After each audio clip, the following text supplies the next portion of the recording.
J'avais maintes fois imaginé ce moment.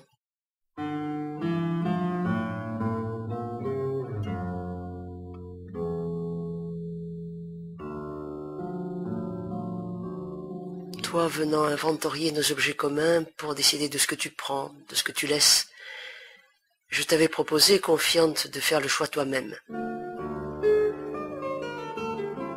On n'allait tout de même pas s'abaisser à s'affronter sur le terrain du monde matériel. On ne va pas tout gâcher une nouvelle fois. Tu devais venir ce matin.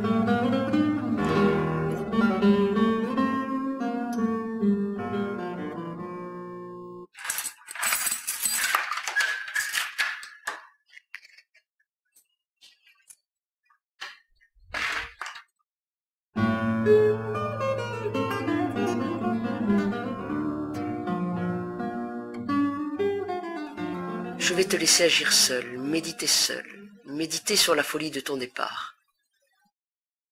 Moi je reste dans la cuisine pour m'occuper les mains et l'esprit. J'essaye de ne rien ressentir. Tu dois tenter le même exercice.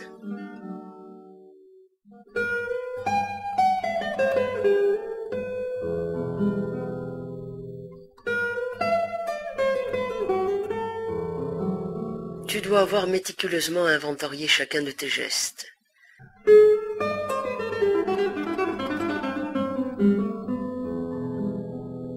Tu vas certainement agir avec tact, doigté, élégance. Ton choix sera une façon de me parler, un langage dans lequel j'aurai à décrypter un nouveau message. J'espère que tu as encore quelque chose à me dire.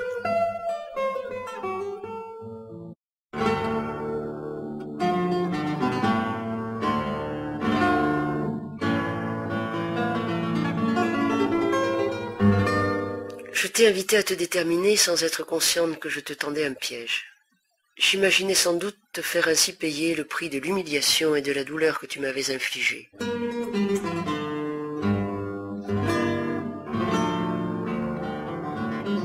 Je m'en veux de demeurer prisonnière de la pièce sans autre ambition que d'embriquer chaque mètre carré.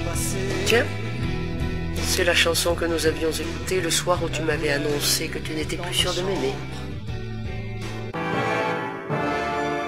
Ah, Mozart, le requiem, la situation est définitivement désespérée. Dans le salon, tu dois envisager chaque objet à la lumière de notre histoire. Sans doute succombes-tu à l'absurdité de la situation. Au fond, j'espère que chacun des objets que tu choisiras d'emporter t'empêchera de vivre en paix.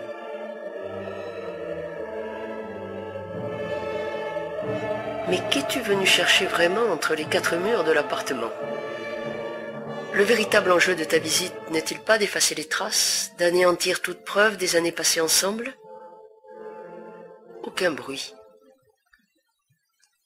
Tu te comportes en parfait fantôme, en ombre que tu es devenu ces derniers mois.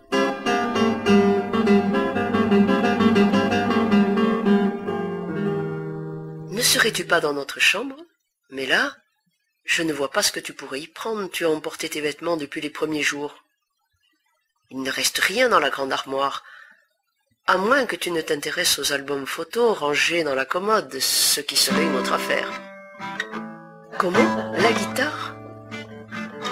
C'est ta guitare, et je m'étonne que tu ne l'aies pas emportée plus tôt. Je m'en vais. Tout bien réfléchi, je ne prends rien. Ça n'a pas d'importance. J'attendrai les enfants à la sortie de l'école vendredi soir, comme prévu.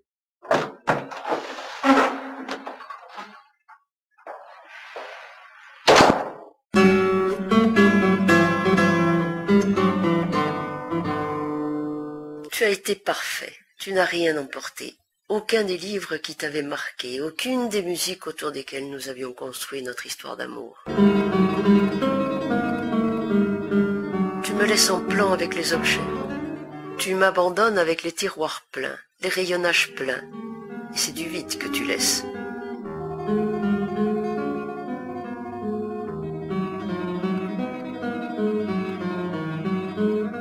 Tu pars mais ne sépares rien. Tu as voulu m'épargner, mais tu m'infliges ainsi le coup de grâce.